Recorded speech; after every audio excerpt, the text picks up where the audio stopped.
Welcome into the Autzen Audibles Podcast Monday edition for the show. I'm Matt Preem, Eric Scopel, Jared Mack joining me as well as usual.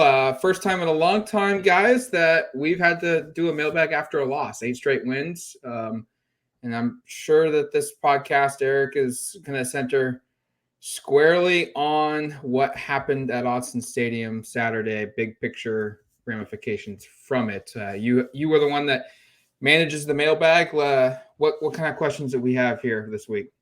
Well, we've got one talking about quarterback scenario, which I think is a place to start. And then, as you might expect, defensive coverage, pass defense, not getting beaten by 400 yards against the air. That's central a lot of people's minds this week. But the first one from @big_duck energy. With the status of Bo Nix uncertain, is it fair to say the Ducks have a significant problem at backup quarterback given what we've seen this year and a big matchup against Utah next? Hashtag Autzen Audibles.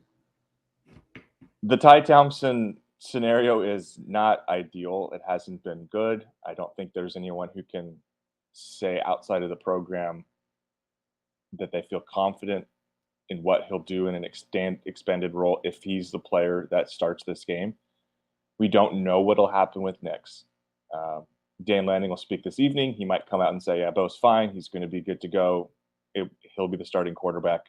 He finished the game. I found that to be encouraging, but you never know, right? And that was one of the things I think Lanning kind of made it clear in postgame is they would have to go through more evaluation before determining his status for this game. And we'll get a better feel later this week. Lanning might say one thing on Monday, and then and the Knicks might not practice on Tuesday and Wednesday, and we'll have a different feel for things. But this is definitely the ongoing story to start this week is what's going on with Bo Nix. Is he available for this game? If he is available, kind of building off what we talked about on Saturday, how much of the offense can he still run effectively? How capable is he of a runner? When Utah gets into the backfield, how much of an ability does he have to evade the rush and get the ball out? You know, just these kind of things, the parts that made him so impactful. Like how much of it is he able to do? Is he 70%, 80%? Is he less? What's kind of his status? So that's certainly the story this week. And as Big Duck Energy said, that's currently uncertain.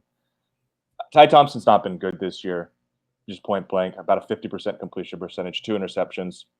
He's entered the games. He's entered, I think, 6 games this year. Yes, 6 games this year late. None of it's gone very well besides the Eastern Washington game, and that's an FCS opponent. In games against Power 5 teams, that includes BYU, and then 4 conference games, he's completed just 6 of 14 passes, 2 interceptions for about 9 yards. Not good. Pretty good. Obviously. Not good. The one thing that could give you a little bit of optimism. I'm not saying it's good because no one should say it's good because Ty hasn't proven that he's able to really move the offense at all. I haven't done the exercise. I plan on doing it later this week if Ty is indicated he'll be the starter. But I just kind of wonder just how many yards has the offense actually gained with him in these games. You know, it's not just that he hasn't thrown the ball. It just they just haven't really successfully maneuvered it in any aspect of it. And I know the run game, some of that is not his fault. Some of that is his fault. But, like, I think collectively it hasn't been very positive when he's been in the game. So there's kind of the negative. If you want, I'll give a glass half full take as well before I toss it over to you guys. But, like, he's also never been able to have a week prep knowing he's the guy, right, working with the first team, working with an expanded playbook before going in. That doesn't mean he's had no preparation and he hasn't done anything in practice and he's just gone out there with, after barely throwing the football all week, and he's just been kind of sitting on the sideline stretching during practice. Like, I'm not saying that's the case either, but there is a difference in terms of preparing as a starting quarterback with the first team offense than there is with what he's done previously. So if you want to be somewhat optimistic, you say, and obviously Thompson in the game is not an ideal situation. It's not Bo Nix, and against Utah in particular, which is the part maybe I'll let you guys tackle, it's really a problem. But if you want to try to be glass half full, you say Ty Thompson has a lot of natural ability. He's very gifted athletically. He's got a very strong arm. And if you give Kenny Dillingham, who we've been really, I think, all complimentary of how he's game planned all season, you give him a week of working with Ty, getting him ready, maybe you can get something out of it that looks a lot better than what we've seen so far. But I will even say I'm a little bit cautious in saying I think that's what's going to take place if he's the quarterback on Saturday. I think it's very fair to be extremely cautious about this situation happening if Nick can't go with Ty Thompson as a starter. Like Eric just mentioned, it's clear through the 6 games that Ty has just had an inability to move the ball down the field. 2 interceptions. One, I would say, wasn't necessarily his fault with Dante Thornton dropping it and it going right through his hands into another defender. But still, that's a pass that should be completed. That's a pass that shouldn't go down on the stat sheets as an interception. But again, like Eric mentioned, the offense in general just hasn't moved the ball, which is why I'll bring up another glass half full perspective of just Ty's going to, if he is a starter, if Knicks can't go, he'll have the week, obviously, to work with the first team, but he'll also have in-game situations with the first team offense. And it's hard to come into those games where Oregon's up by 30 or 40 points and then expect to be good, expect to throw the ball down the field, expect to continue this offensive trend. He's coming in cold. There's no real rhythm or anything like that with the offense for Ty and the second team offensive line and the second team receivers. The game's over.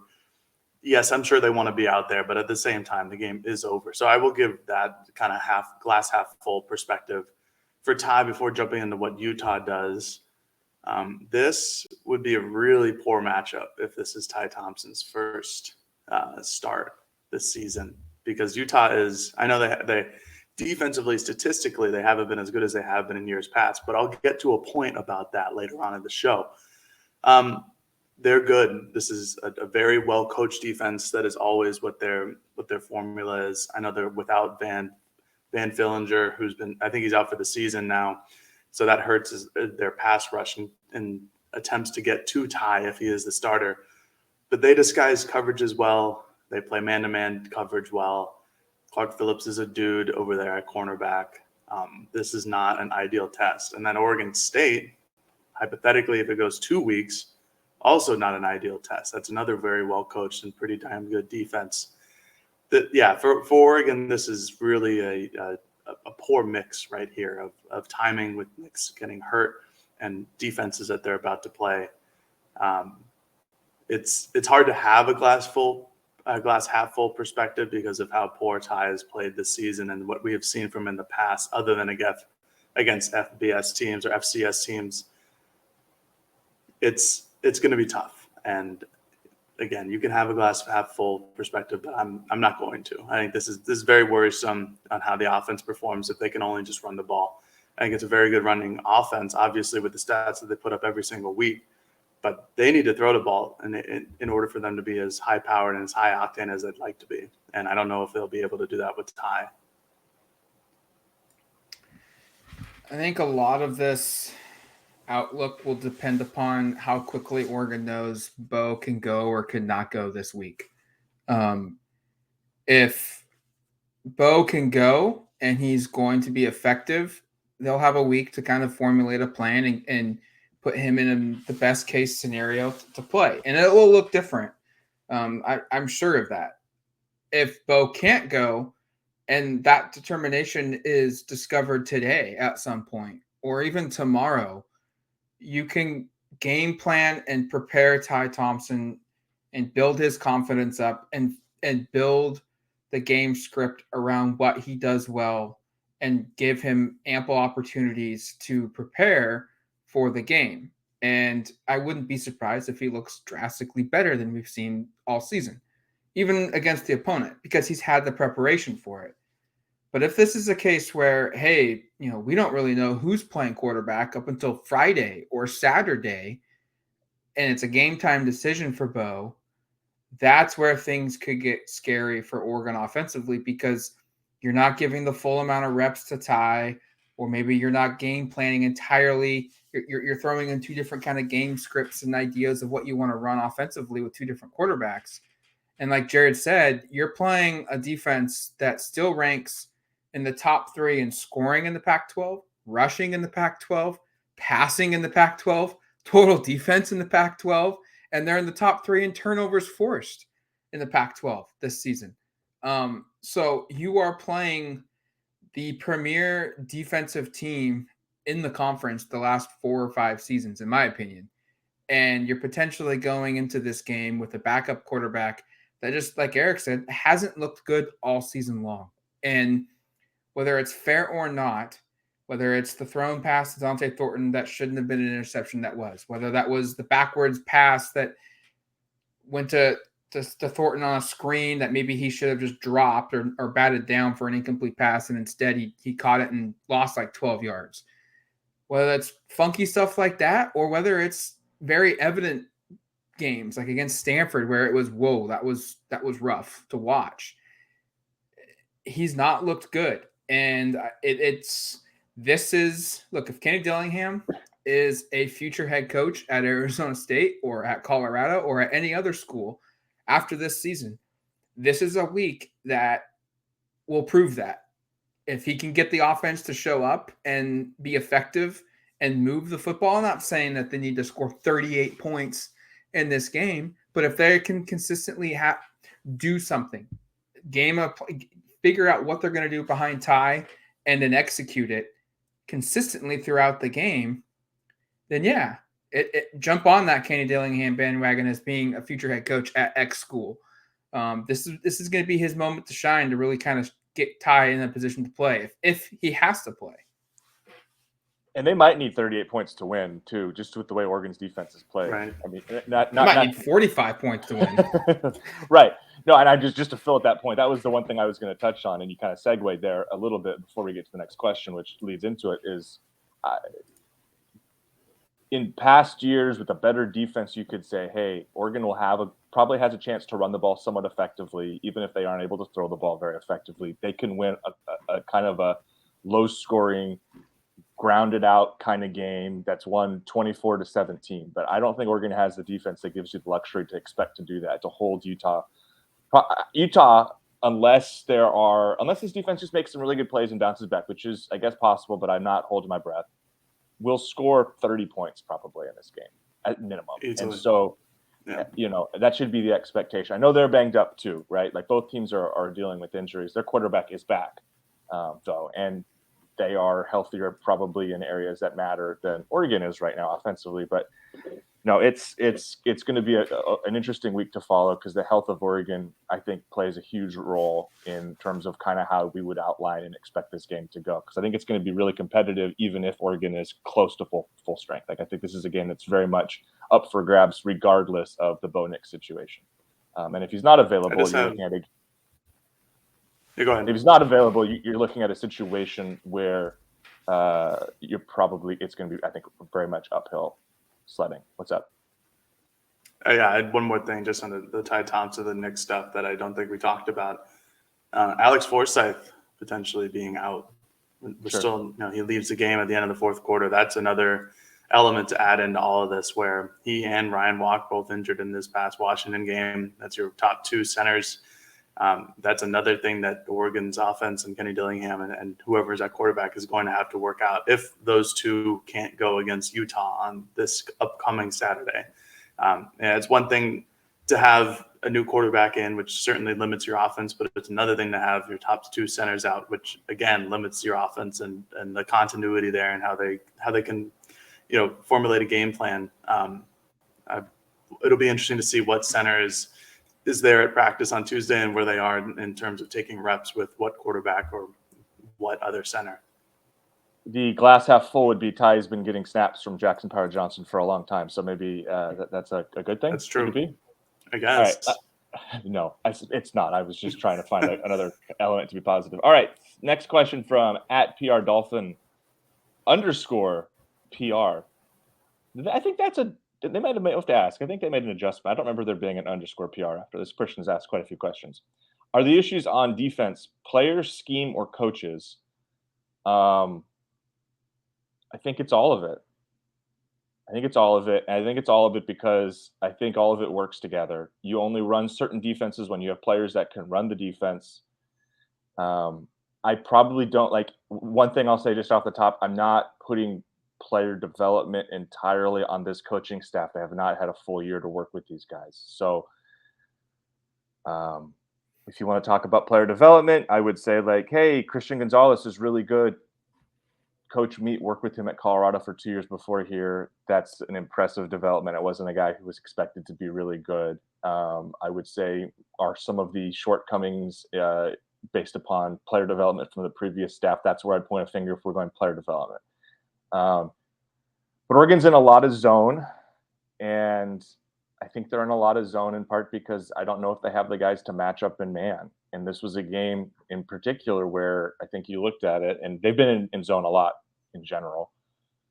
But I think where they looked at it and they went, yeah, maybe Christian Gonzalez can lock up one guy on one side of the field. I don't know if we think Triquez Bridges can do that. He hasn't really shown the ability to do that. Let's play a lot of zone. And I think, again, it goes back to the original point that we made all week was I think it sucks as well because they got beat in zone playing a defense that's supposed to not give up a lot of those big plays. Like that's kind of some of the idea of what you're trying to do there is keep everything in front of you so you can make a jump on the ball, which Bennett tried to make on the 60-yard touchdown, but he just mistimed it or he took a bad angle on it or it's just an awesome pass. It's probably mostly the last part. But regardless, you're in that zone in part to try to keep everything in front of you, to try to make plays on the football, to try to you give up some completions, which they gave up a lot, but you're hoping they don't get the ball down the field vertically like they did quite as much. And unfortunately, everything worked for Washington. Nothing you tried to take away was taken away.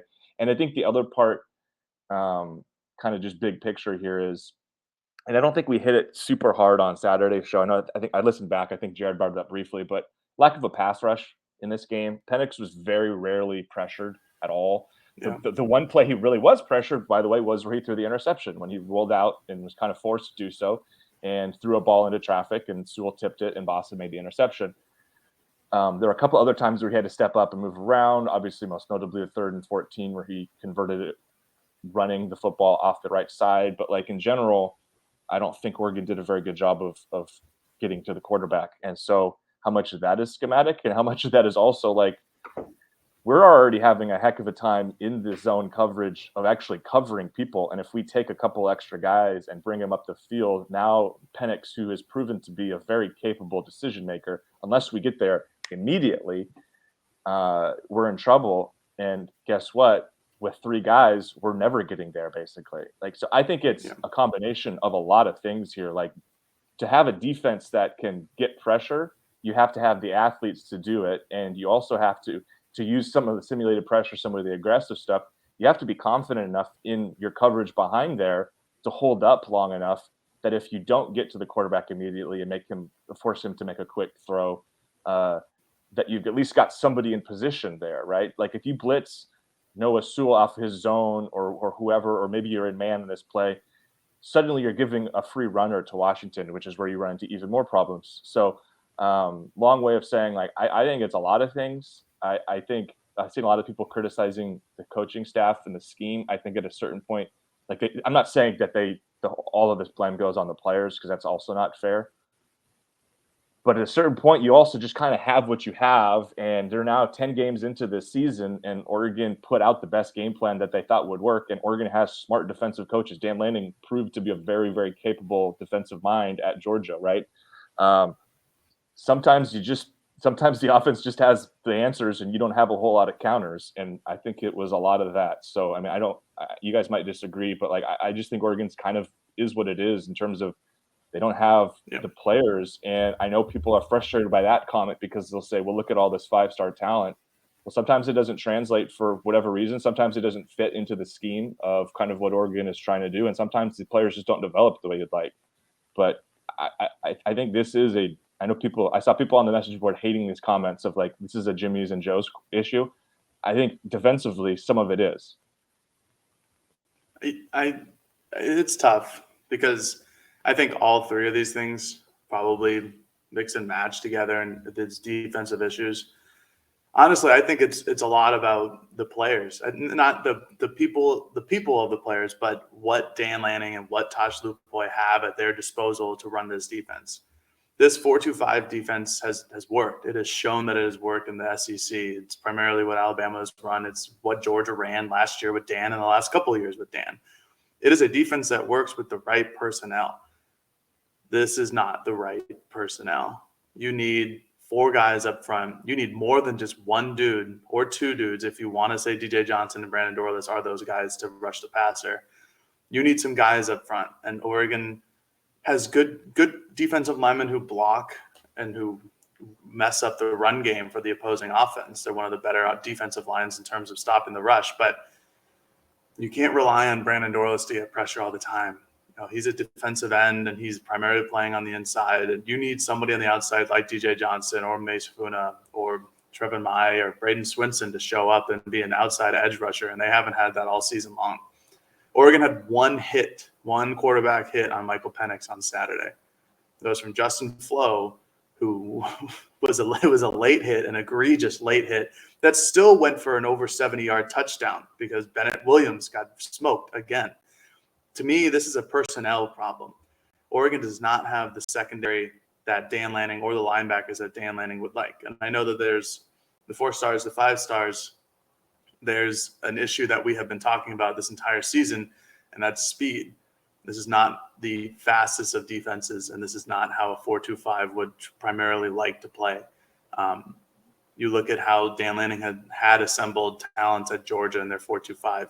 Those guys went east and west like they went north and south. They were the very best of them. And if you look at what this past recruiting class with Dan Lanning having only a certain allotted amount of time, speed was a very main factor in their biggest recruits. Devin Jackson, Harrison Taggart, Kamari Terrell, all sub-11 100-meter dashes in high school. That's fast. That's really, really fast. Dan and Tosh are trying to build this defense to be fast, to be able to go east and west, be able to run north and south at the same time with players going up and down the field, to be able to play zone or man coverage, whatever the case may be, and cover as much ground as possible. This defense, with a lot of players still left over from the previous coaching staff, doesn't really do that. And they didn't do it last year either. Oregon ranked 10th in the Pac-12 last year in pass defense, which I'm going to read you a number. It's pretty staggering. 10th last year was 241 yards a game, which is really not a lot of yards per game allowed. If you look at this season, passing yards a game on defense, that would put them in like the top half of defenses. This conference has gotten a lot better with quarterbacks, clearly. We have Bo Nix, you have Michael Penix, you have Caleb Williams, you have Jaden DeLara, who I know was in the Pac-12 last year, but is playing a lot better. You have Jack Plummer. There's a lot of schools that do have a good quarterback this year. Pac-12 teams last season who averaged 400 yards a game, 4. This season, there's 7 teams who average over 400 yards a game. Pac-12 teams averaging over 500 yards a game last season, 0. This year, 2, and it should be 3 because USC is at 499.4.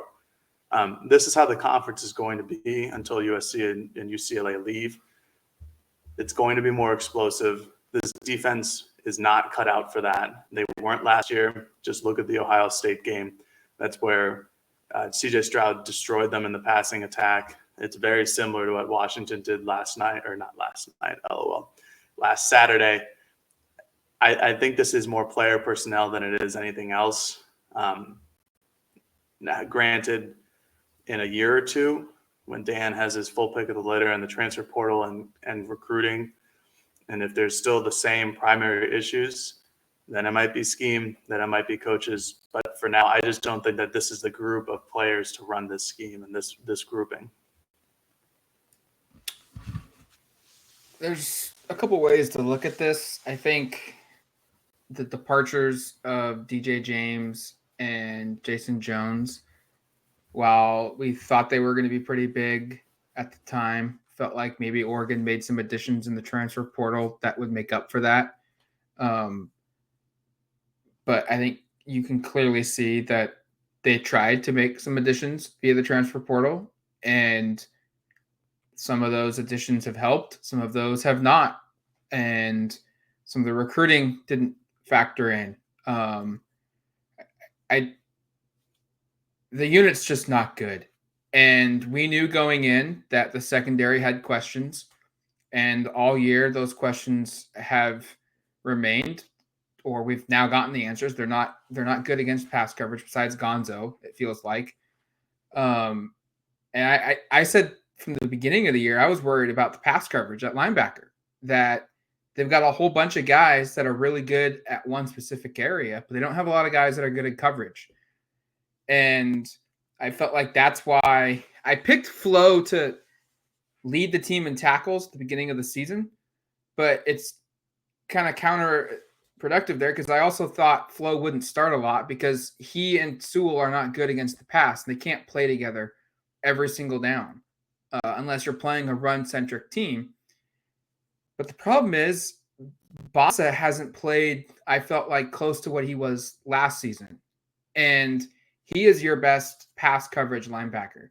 And the problem is he's pretty much the only one that you have on the roster that is advantageous in the passing game. I don't feel like Sewell's very good there.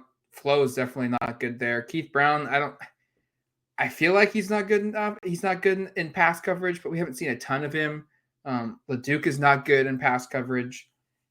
And so Oregon's linebackers have been picked apart. And like Jared said, against that Georgia game and kind of against Washington, they just said, hey, let's go short, let's go wide, and let's make these linebackers cover. And let's just hit them across the middle, and let's hit the intermediate or short stuff. And they feasted. Georgia feasted. And then Washington, how many times did they convert on, the middle chunk plays across the middle? And so I think it's scheme to the point that the staff hasn't been able to figure out anything to kind of match the talent that they have this season. But I think it's also a player issue where they don't have the players on staff to run maybe exactly what Dan Lanning wants to be running. And so it's both. And the offseason is going to be really interesting. I don't see how Christian Gonzalez comes back next season for another year for the Oregon Ducks. And so you lose your top corner, your best corner, maybe your best defensive player at a position group that everyone else really hasn't been above average or a little bit better than that. I don't know if you have a guy on your roster committed. I mean, Caleb Presley, Cole Martin, are either of those guys players that you say that they're going to start day one and they're going to be really good at corner? I don't know. At safety, the same thing. Do they have that guy? And then up front, I don't know why Dorless would come back. And you lose him. DJ Johnson graduates. You haven't generated a pass rush all season long. Are there guys on Oregon's commit list right now that you say, yes, they are absolutely going to show up, they're going to play right away, and they're going to be dominant? I don't know. I mean, maybe if they pull a shocker and they get a David Hicks to add to the picture here, but the portal action for Oregon in the month of December and after the first signing day period during, leading up to the second one in February, that is going to be a fascinating watch to see what happens on defense, because they have issues. They've got some solid recruits coming in, no doubt about it.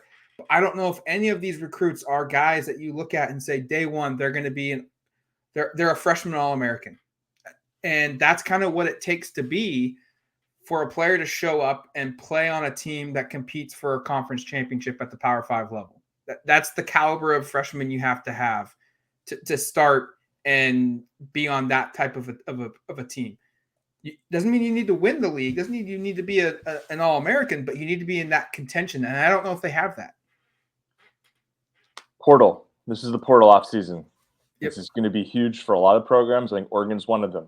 They might need to find a quarterback, and they definitely need to find some help defensively. I don't think there's any question about it, and it's going to be fascinating to watch. I have more thoughts on this, but the next question is also centered around it, so we'll just run into that and kind of jump through there. We've answered some of this, but from let's take a quick break first. We're going to take a break now. I thought we were going to take a break after 3. Oh, right. Yeah, we have 5 now. Yeah, That's we have right. the 5th. At Jeep Duck Nerd, question is, is Tosh Lupoy the Mario Cristobal of defensive coaches? Great recruiter, but severely lacking as a play caller. We have highly rated recruits and maybe getting less out of them than many others could. Love our staff, though, and love the show. Hashtag Autzen Audibles, hashtag Go Ducks. We just kind of outlined a lot of this, so I don't want to necessarily belabor it. I've got a point I didn't get to on some of the defensive back stuff that I just dawned on me we didn't touch, which I'll just hit right now, and then I'll jump into the other part. I think there's a reason Triquez Bridges was working at safety in the spring, and then they got to the offseason and said he's going to play corner. And I think it's because no one else was good enough at corner. I like it. I think you're probably right. Just kind of a take we haven't really gotten into of like, man, remember when Triquez and Brian Addison were the team's top safeties, and we felt like, okay, that's really interesting on the back end. And then Really suddenly like fall camp starts, and now Triquez is playing corner, and he's been the starting corner all year. I don't think Triquez has been atrocious. I don't think he's not the only problem, but I think part of the problem is they have one really good corner, and then they're basically playing a safety at the other spot. And that's part of why you're in zone, because Triquez isn't going to be good in man. Anyway, just another thought I had that I wanted to get in the original, but I ranted there and forgot about. I think it's too early on the Tosh Mario comps. I've already established I don't know if he's severely lacking as a play caller. I think it's pretty easy right now to say he's a really bad X's and O's coach after this last game. But I think, as we've outlined, I don't know if there's like a really easy answer either. I think we get caught up on being results oriented sometimes, when sometimes the results are going to be what they are, almost regardless of what the defense is doing. And if you want to tell me in the YouTube comments I'm wrong and outline why, maybe I'll kind of listen and you can convince me. But I see a defense that doesn't have a lot of answers, and a coordinator and a coaching staff that's trying its best to do its best with kind of a hand they've been dealt that isn't fantastic given what you're facing. And I thought Jared did a great job of outlining also of like, these are really dynamic pass offenses, and Oregon's defense has been poor all year, but not give up 30 points on defense, except for against 2, and I guess 3, because Washington State got a late touchdown. Of the better offenses that they've played, probably the 3 best offenses that they've played have really bit them. And I think they've done their best. Like I don't think this is a total indictment on Tosh stinks. He's only a recruiter type of thing. I think I've kind of already outlined a lot of my points on this, but like I just don't know what your answers are here. I don't think he's getting completely out game planned. Like, it's not a chess game where he actually has many options to go to. I just think you kind of have what you have from a personnel perspective. And as I outlined earlier, the reasons why, you're pretty limited in terms of what you can do to respond to it. And you can say, let's go play press coverage. Let's play really aggressive on the outside. Let's bring all these blitzes. You're going to be hating that option once you get beat for even more long passes. And I think that's the only thing that was really disappointing last game, was you were playing a pretty conservative game plan for the most part in terms of not bringing a lot of pressure and sitting in a lot of like kind of zone coverage, and yet you still got beaten for the long touchdown at the end.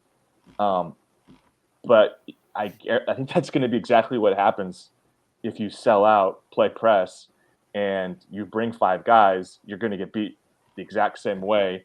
And against Washington, you're probably better off to say, hey, maybe we can just stop the big plays. And maybe you do play a little bit more aggressively against a lesser offense. Like maybe you do dial it up more against an Oregon State who doesn't have a great quarterback, who maybe you think you can, who doesn't have the same type of receivers. So maybe you can be more aggressive and create some more havoc. But I think against Washington, as you said, it's going to be a tough matchup going in all the way. And they showed why.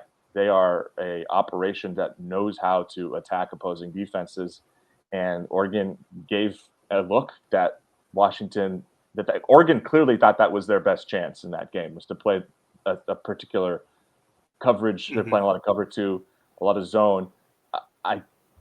Washington just beat them at it. I mean, I don't know what else there is to say. So my answer is I don't think we can quite say that yet. And I think I also want to the great recruiter part. He hasn't even had time to get his guys here. I know there are highly rated recruits, but these aren't exactly recruits that were brought in to play this defense. So I don't know. It's kind of hard for me to say, like, point it. Like Tosh and the defense staff certainly have some responsibility here. I'm not saying it's like all players, but I think it's more players than it is Tosh to a certain degree. Yeah, I'm in the same boat. And again, I'll switch it. I'll go great recruiter first, then I'll talk about him schematically as a coach. Most of these guys were brought in the Andy Avalos era, which I guess is a similar type of defense to the 4-2-5 that Oregon runs. And then it went to Tim DeRuyter last season, which is an entirely different defense, which everybody who watched Oregon, who was a very passionate fan, was very upset about how that defense played. I mean, I'll just say the word slant, and then people are going to be really upset. That defense had a lot more options in the secondary as well, with Michael Wright and DJ James. Those two guys, I think, maybe combined make a better 1-2 than this year's team. I'm not sure. Maybe just the weight of Christian Gonzalez makes it better, but I digress. Tosh will have his day in the sun to get his guys, and I'm not worried about that.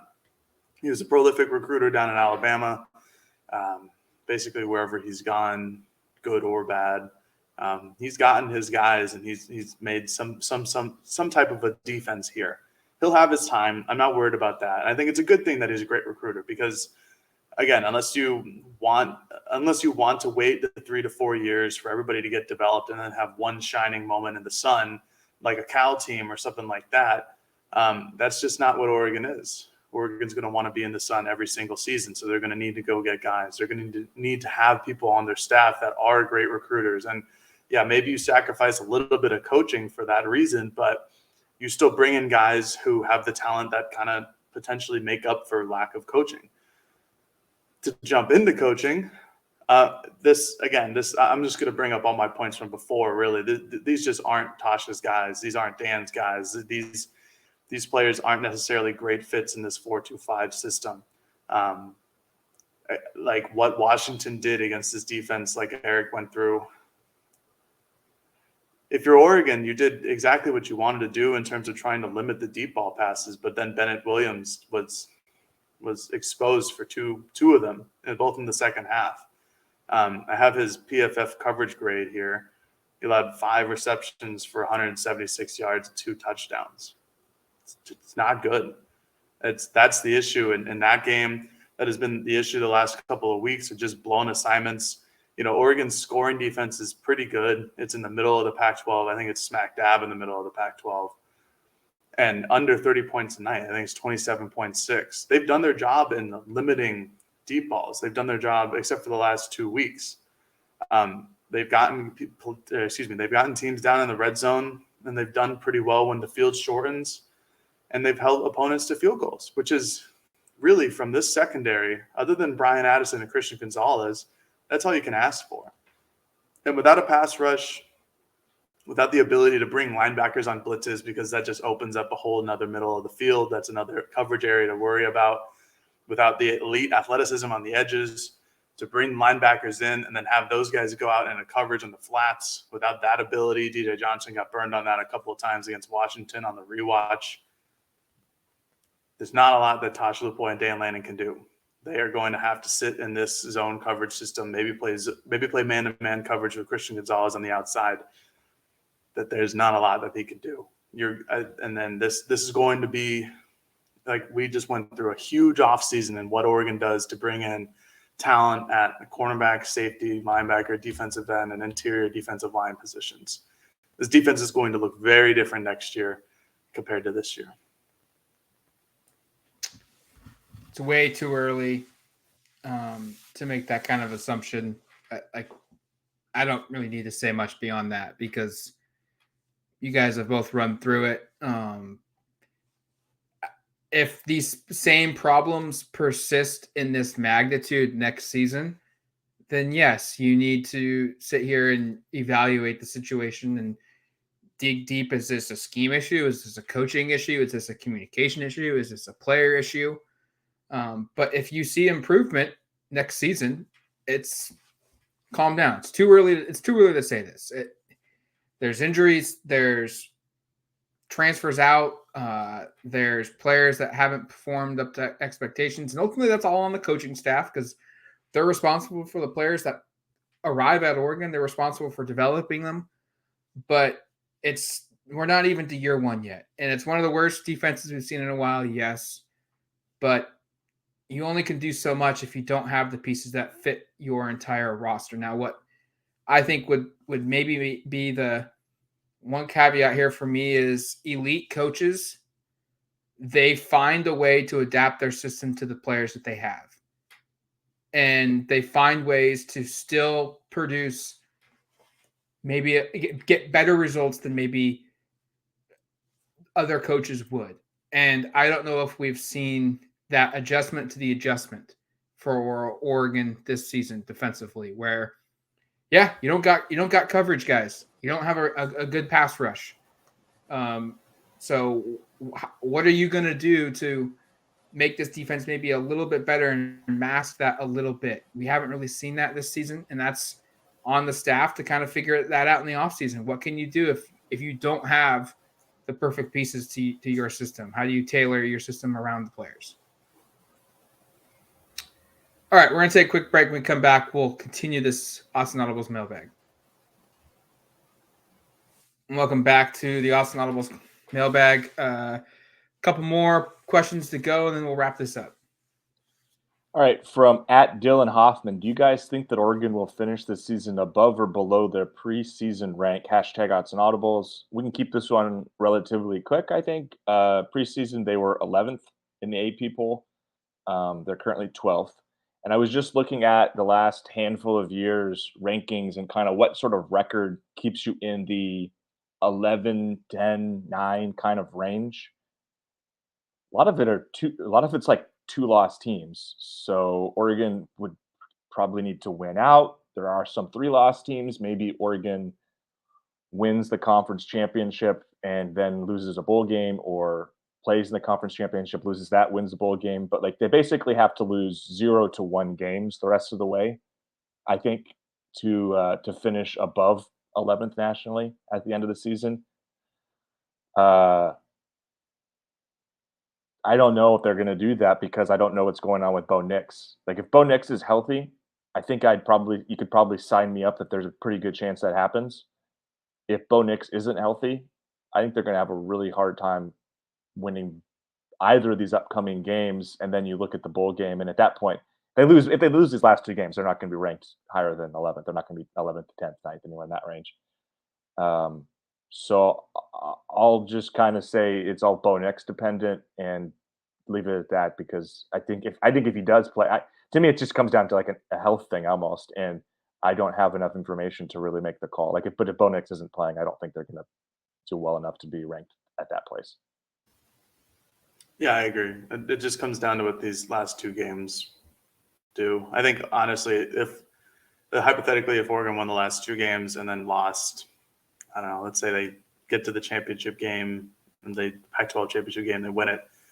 You go to the Rose Bowl, they lose. I think they still finish inside the top 11. But again, they don't get to the Pac-12 championship game unless they win these last 2 games, and that's health dependent, like Eric said. To answer your question, Dylan Hoffman, I don't know. Maybe. It just really depends on health and if Bo Nix can play. Maybe we can answer that question on Tuesday's podcast after we talk to Dan later today, and then say, it sounds a little bit better. Let's go with yes. If Bo plays, I think I still am going to say Oregon wins out in the regular season Pac-12 championship. If Bo plays, if he doesn't play, so that in that scenario, then yes, they will finish higher than their ranking. A top 10 ranking is very possible. If they don't get Bo Nix for all of these games, then no, they will not finish higher. They may not even be top 25 in general if Bo doesn't play in these 2 games. If he doesn't play on Saturday against Utah, I'll say it right now, I don't think Oregon wins. And I don't think they win at Oregon State either if Bo Nix doesn't play in that game. So that would be a disastrous, crushing fall, losing your final 3 games of the regular season, not making the Pac-12 championship. But that's how important Bo Nix is to this team. And one last thought before we go to the last question. I assume, I haven't looked at this, is the last time Oregon's lost consecutive home games, is that 2016 during that just disaster of a season? It has to be, right? I haven't looked, but that might be, if Bo's not playing. I don't know what else. It's definitely not, it's not since then, I don't think. Unless in 17 when Herbert got hurt. I don't think, though, because I think they lost in Seattle, they lost at UCLA. They lost to Washington State, but they beat Utah. They beat Cal before. I think it has to be 16. And I only bring that up because if Bo's not available, that's going to be something there's a pretty high likelihood I think that takes place. Not to totally write him off, but I think we'd all probably pick Utah if we know Bo's not playing. I think it's got to be 16. I'm going to go on to the next question, Jared. You can. I just looked at 7. It's 16. Yeah. Yeah. Okay. From @viaduck93 to wrap up the show, big loss on a big recruiting weekend. How might this outcome affect the decision-making process of the offense and defensive recruits in attendance for this game? Mentioned Caden Proctor, mentioned David Hicks, #Autzen Audibles. Matt, what are we hearing here? It was a big deal when Caden Proctor, #1 rated offensive lineman, kind of late in the week. I think it was like Saturday morning, Friday night. There was some kind of scuttlebutt about him coming out west, committed to Iowa, big time recruit. Hicks, another person committed somewhere else, committed to A&M, another 5-star recruit. These are the top offense and defensive line recruits in the country. Do we think this outcome of the game, it doesn't help, obviously, but like, what do you think? How does it impact the recruiting part of this? I don't recall a player ever coming into a game, not just at Oregon, just in general, saying School X has to win today for me to commit to a program.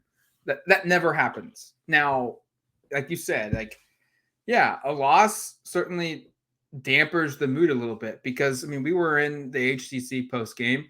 Walking into that building on the first floor is where a lot of recruits' families, a lot of players' families hang out.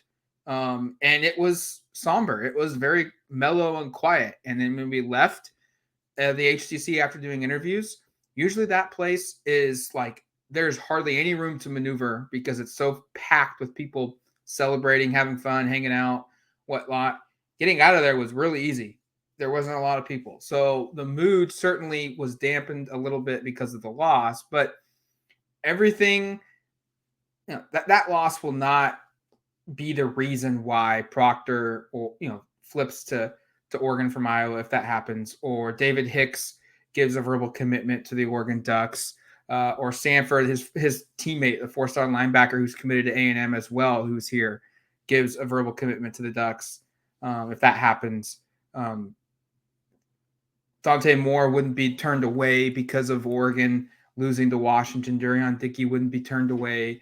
I know those guys weren't here, but everything still checks off for Oregon. They're still in the national spotlight. They're still competing for conference championships.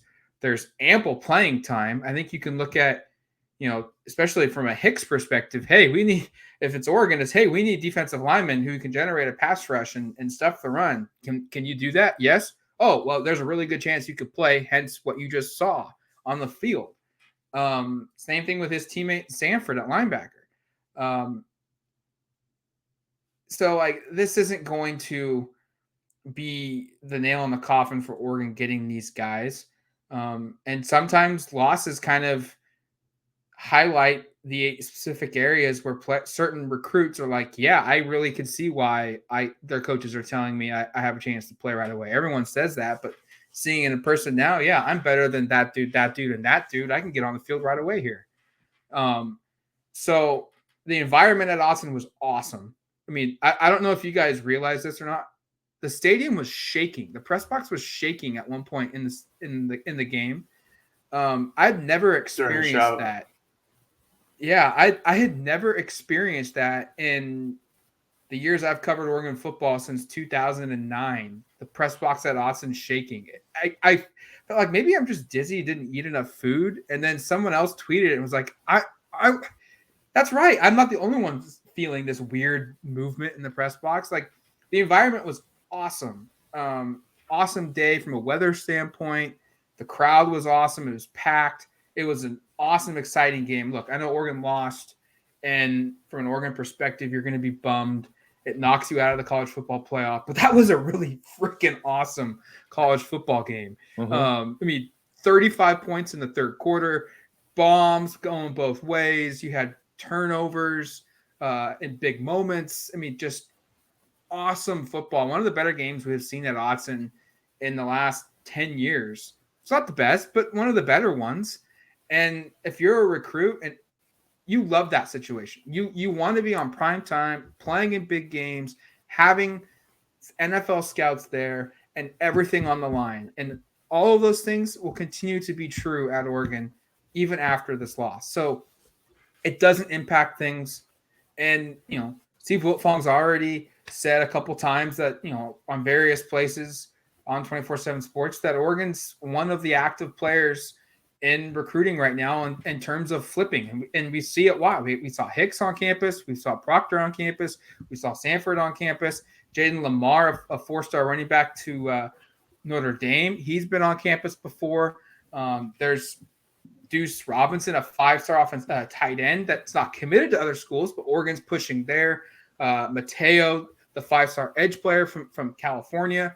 He's getting pushed by Oregon hard here. So recruiting is fine, and it doesn't seem highly likely, but I think it's in the discussion now how things have progressed the last month or so that maybe we could get back to that conversation of Oregon having the best recruiting class in program history. There's it's not likely, but the dominoes are there in place where that could happen, and in a reasonable understanding scenario of how to get there could play out.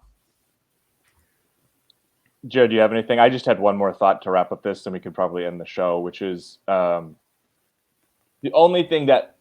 So if this was a really fun win, it might have. I'm not saying the loss does anything, but just remember when Kayvon Thibodeau was at Oregon for the 2018 Oregon-Washington That's what I was game. going to say.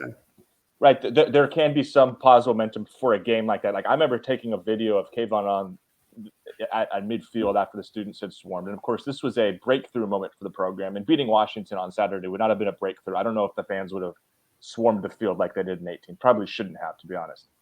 Maybe if it's just an epic game that goes to like 10 overtimes, and at the end of it, everybody just feels the relief and they jump on the field. But like Oregon's at a point now where they shouldn't be swarming the field against lesser ranked teams, and probably against basically anybody, unless it's I don't even know what would constitute a Alabama.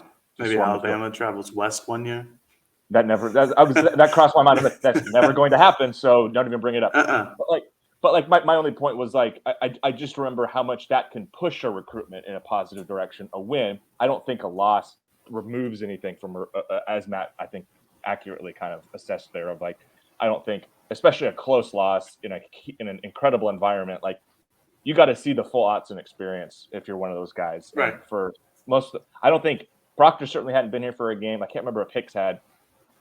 You got to get a feel for what it's like to play at Oregon, that environment, what it can be like on a rivalry game. And the outcome didn't go Oregon's way, but it could have been. I mean, if Oregon had lost 52-10 or something and just gotten the doors blown off it, maybe there's some small semblance of a blowback. But even that, I don't necessarily think so, because as Matt said, we've been doing this for a long time. So rarely does a recruit say, yeah, I went to a game and it went terribly.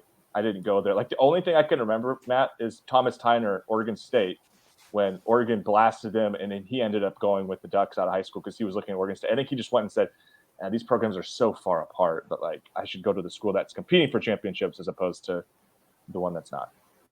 The only one I can think of is Herbert having his name spelled wrong on a visit list, and he's still committed to Oregon. Ouch. I forgot about that. It's not great. I was just gonna say I don't think a loss does anything, especially with recruiting. They're not the players. The recruits didn't play in the game. They're not the ones that are sad about all of this happening. They're there to meet the staff, have a good time, develop relationships, see what could potentially become maybe the school that they pick. Whether or not the team wins or loses, I don't think it has much of a detriment to their recruiting abilities. When Oregon went last year to Ohio State and beat Ohio State, I don't think any of the Ohio State recruits in the stands that day were like, man, other than what Marko Vidakovic told them to come to Oregon, I don't think any of them were like, man, this Ohio State team, they're not that good. I don't think they got it. I agree with Eric where unless they just got absolutely embarrassed, like by 4, 5, 6 scores, and it's like, ooh, man, this is not a program heading in the right direction. And that's not Oregon. It was an absolutely amazing game, just exactly what you want in a college football atmosphere, minus the Oregon loss, I would say. But great atmosphere, great fan base, just excitement all around. There's nothing there from if you're Caden Proctor or David Hicks or Elijah Rushing, who was also there, the 2024 defensive end out of Arizona.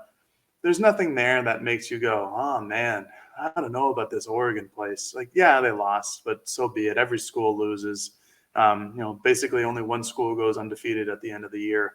So it's going to happen. And if you happen to be there on that weekend, sure, yeah, it's unfortunate, but it could be a lot worse. They could have won. They could have lost by 75, but they also could have won. So again, I don't think it has anything to do with how the recruit feels. I think that it's just about what the staff is. If you really didn't like how the staff reacted after a loss, maybe, yeah, that could be something where you kind of question it. But I don't think it means that much. I know a lot of Oregon fans are kind of in nightmare mode where the black cloud continues to follow them because they lost on all these recruits. It doesn't matter. I think if Oregon's going to flip these guys, it's going to happen just naturally. It's not going to happen because they won or lost against Washington. All right, it's going to do it for us here on the Autzen Audibles Podcast. Thank you for submitting your questions. Thank you for listening to the show. We'll be back later this week. We've got a full slate of shows to get you ready for Senior Day at Autzen Stadium, Utah. We've already got to that point in the season. Crazy to think about. 7:30 kick, top 15 showdown between the Utes and the Oregon Ducks. Until then, you've been listening to the Autzen Audibles Podcast. Talk to you later, folks. Peace.